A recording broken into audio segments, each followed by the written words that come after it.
gathered here today because I have a very important announcement. For 40 years, I handled big corporation in Siargao. Real estate, hospitality, and the food industry. We were able to expand and provide jobs. We were able to expand and provide job opportunities for Filipinos, not only in Metro Manila, but in the whole country.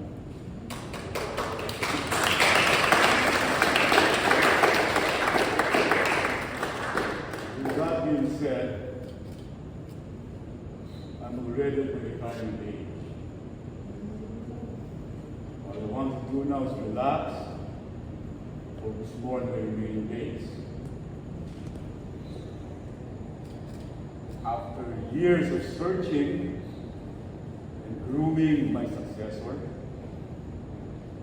the time has finally come for me to announce who will take over. Tingin sa pintuan, sugat tingin niya, tingin sa pintuan, bakit niya tingin doon? Tingin din. Photographer, go! And shot!